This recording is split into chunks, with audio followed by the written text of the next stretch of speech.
Imagine, like, attending this incredibly elegant dinner party. You're rubbing elbows with the city's absolute greatest philanthropists, sipping on this incredibly expensive fortified wine. Yeah, listening to them talk so passionately about, feeding the poor and all that. Exactly. It's all very refined, very high society. But then just a few hours later, you discover that these celebrated generous elites are actually infernal mass murderers. Oh, totally. And the violent terrorists blowing up the city. Right. The ones society has labeled as complete monsters. They are the elite's own children, basically desperately trying to stop them. It's just the ultimate subversion of the social order. The people you think are the saviors are the villains, and the villains are the actual victims. I mean, the narrative you've been fed is a complete inversion of reality. Which is exactly why today's mission is to unpack this game-changing twist in the campaign notes for Session 23, which is titled, appropriately, The Kids Aren't All Right. We're looking at a true crime-style conspiracy wrapped in high fantasy. We really are. Focusing heavily on the rebel group known as the 99 and those horrifying ties the elite Castellanter family has to Asmodeus. The Lord of the Nine Hells himself. Okay. Let's unpack this, because it starts so, like, deceptively normally. It really does. I mean, the session opens with this veneer of absolute civility. The adventuring party is at a very pleasant dinner at the Durnbold residence, right? Yeah. Sharing a table with Victoro and Amalia Castellanter. And the mechanics of how the party navigates this social encounter are just fascinating. So completed. You have Valessa, the Drow wizard, getting noticeably drunk after Victoro gifts her an entire bottle of this special vintage fortified wine. Right. She just downs the whole thing. She is leaning so hard into the extravagance of the moment. Yeah, which provides the absolute perfect cover for what Shane is doing right next to her. Oh, Shane is sitting there playing three-dimensional chess. Yeah? He's quietly, like, very professionally interrogating Victoro Castellanter about his vineyards. Asking about his best-selling vintages, right? Exactly, and studying his specific mannerisms. Shane is gathering biometric and historical data so he can perfectly impersonate the man later. I mean, it's a masterclass in social stealth. It really is. Using a mundane conversation about agriculture to just build a complete espionage profile. It establishes the baseline power dynamics so well. The Castellanters are wealthy, polished, and seemingly untouchable in this environment. But then, after the dinner and a quick detour to a burlesque show, Naturally. the party heads back to their lodgings at the Blushing Mermaid, and they slip into the secret passages behind the guest room walls. Right, and this is where the polished veneer of Waterdeep's elite just cracks wide open. Yeah, they find the subterranean machinery of a full-on rebellion. Deep underground, at the end of this flooded corridor, they find a hidden room. It's cozy, but definitely edgy, filled with magical lamps, graffiti, and crucially, maps of the city. Because this isn't just a hideout, it is the administrative hub for the 99. The very group responsible for the recent bombings and sabotage all around Waterdeep. And you can tell a lot about an organization by its paperwork. Oh, the logistics are insane. The sheer level of logistics they uncover here is staggering. This isn't just some chaotic street mob. They find scrolls containing specific, casually worded orders for petty crimes and acts of sabotage. All heavily targeted at noble families. But the most damning piece of evidence is this ledger spread across a table. It lists 85 noble houses. Wow. 85. Yeah, and 30 of them are marked with an X, indicating verified involvement in some unnamed conspiracy. And notably, the Durnbolds, the family they literally just had dinner with, don't have an X, so they aren't part of whatever this dark alliance is. Right. But the scrolls ordering the attacks are all signed with one of two sets of initials, EC or TC. Elzarina and Terenzio Castellanter, the twin children of the philanthropists they were just drinking with. Exactly. The structural revelation there is immediate. The architects of this violent anti-wealth movement are the heirs to the greatest wealth in the city. And to add a tactical layer to the discovery, Shane finds the brass seal used to authenticate these orders. Which is huge. Oh, in a pre-industrial magical society, physical authentication is everything. A decentralized cell structure relies entirely on seals like this to verify commands. So Shane quietly pockets it, makes an imprint, and defaces it. Effectively crippling the 99's ability to issue trusted orders. It's highly effective sabotage. But then, things go south. The magical lamps in the room suddenly die, the water in the corridor shifts, and rising from the depth is the owner of the Blushing Mermaid, Lady Alethine Moonstar. The tension in this scene is palpable. It operates on a totally different scale of threat. She reveals herself to be a lich. I mean, it's like getting caught snooping by your landlord, except your landlord is a legendary undead monster. Exactly. We aren't just talking about an old wizard who lived too long. We are looking at ethereal flesh exposing the skeletal structure beneath, pale dead eyes, and this unearthly glow. From a mechanical standpoint, a lich possesses a level of arcane mastery and innate magical resistance that just completely dwarfs a mid-tier adventuring party. And her demeanor makes it even more terrifying. Because Van Freer is literally invisible, right? She's trying to hide in the corner of the room. And the lich just stares directly at her? Yes. She bypasses the invisibility entirely, reads her mind telepathically, and then simply says to the entire room, if you took anything, put it back. That is chilling. And then she just turns and glides away. No initiative roll, no big villain monologue, just pure authority. It demonstrates a fundamental truth about power dynamics in Waterdeep. She doesn't need to fight them. She just needs them to know they operate at her sufferance. Well, the party is understandably shaken by this, and they immediately retreat. But Valessa, despite being quite drunk from that Castellanter wine, decides she isn't going to just walk away from this intelligence goldmine. Right. She decides to establish a surveillance feed. And this is where we get into the mechanics of how magic can be hacked when you're desperate. Oh, I love this part.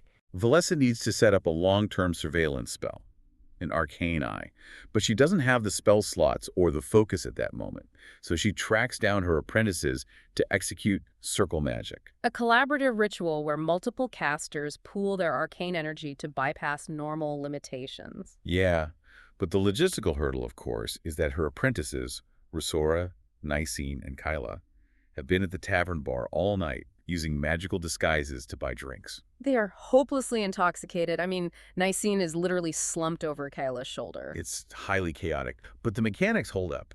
They manage to pool their magic, drunk as they are, and manifest an invisible, invulnerable arcane eye that floats right back into the secret room for a 9-hour duration. And that clever surveillance solution is the linchpin of the entire investigation, because surveillance is only useful if it catches the target in a moment of vulnerability, which brings us directly to the twins' arrival. Yes. Eventually, the water in the tunnel drains, and the Castellanter twins arrive.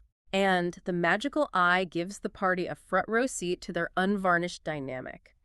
Elzarina and Terenzio enter looking totally disheveled, boots scuffed with mud. Elzarina realizes the hideout has been compromised and just erupts, throwing furniture in this visceral fit of rage. While Terenzio just stands there, maintaining perfect posture at parade rest. The contrast is striking.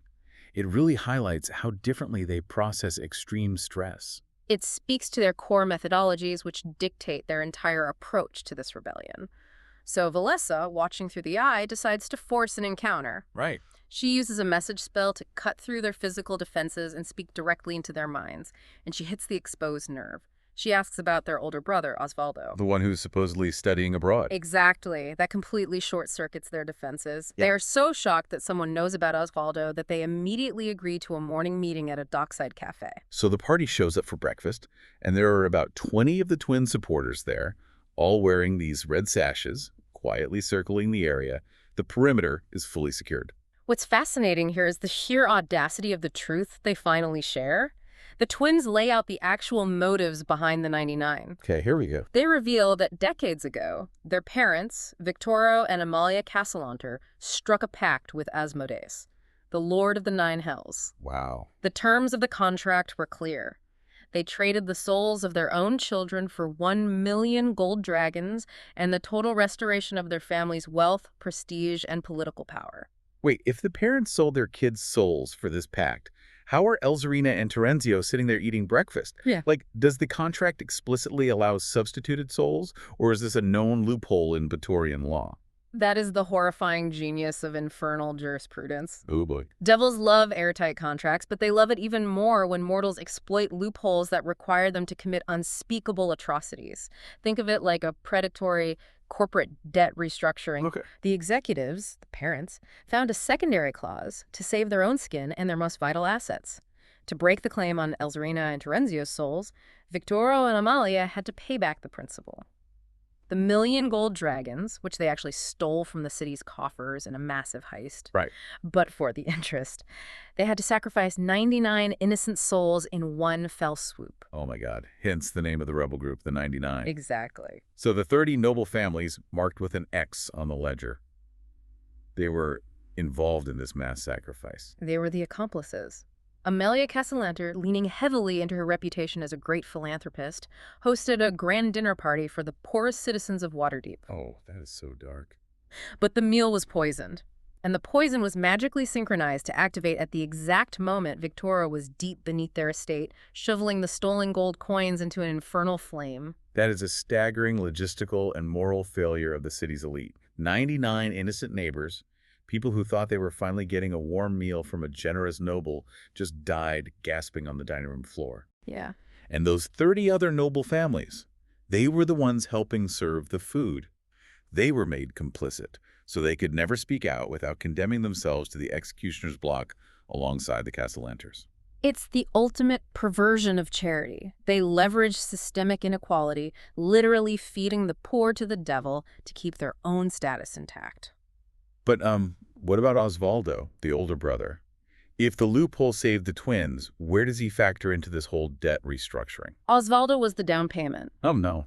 The loophole only covered the twins because the debt had to be secured immediately. On the very night the original deal was struck, before the money even arrived, Osvaldo was taken. Jeez. He was transformed into a chain devil, and he is currently trapped in Minaros, the third layer of the Hells. Think about the psychological weight of that. When Victoria was sitting at the dinner table with the party the night before, pouring expensive wine and casually mentioning that his son is studying herbology in Neverwinter, he knows with absolute certainty that his son is being tortured as a devil in hell. He knows exactly where he is. That completely recontextualizes the entire 99 movement. I mean, they aren't vandals.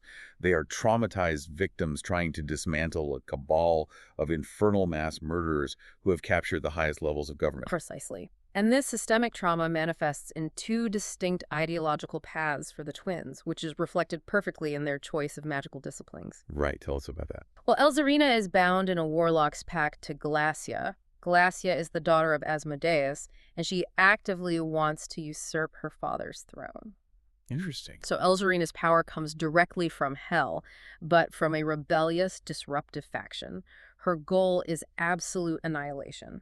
She doesn't just want her parents dead, she wants to see the entire corrupt structure, and Asmodeus himself, burned to ash. Because warlock magic is often granted by a patron operating outside the established rules. Yes. And then you have Terenzio. He is a wizard. Exactly. He didn't make a pact. He mastered the weave through rigorous, systematic study. He even uses prestidigitation to clean the mud off them before the meeting to maintain decorum. He is all about order. Very much so. He wants legal accountability. He wants a trial. He wants the records exposed and the nobility dismantled through the very laws they claim to uphold. It makes perfect sense that a wizard seeks a systemic approach while a warlock seeks destruction. It's like comparing a hammer and a scalpel. Two completely opposite but equally valid trauma responses to discovering your parents are infernal monsters. The narrative conflict here is sharp. Do you burn the corrupt system to the ground, accepting collateral damage, or do you use the system's own rules to tear it apart from the inside, risking that the system will just protect its own? Right. Well, the adventuring party, having their own complicated history with Bedatorian politics, decides to step in and navigate this divide. They strike an informal alliance with the twins. And the terms are pretty practical, right? Yeah. The party promises to help gather the hard evidence needed for a legal trial, satisfying Terenzio's need for justice. In exchange, the twins will call off the bombings and the sabotage, saving the city from Elzarina's destructive wrath. And to really emphasize this pivot toward legal mechanics, we get an incredible moment of levity. Seantal, needing to understand how to actually prosecute a noble in Waterdeep's highly complex legal system, summons their magical assistant. Oh, this is brilliant. And who is their assistant? Yeah. 742B, a highly neurotic, incredibly anxious quadrone modron, a creature forged from absolute rigid law.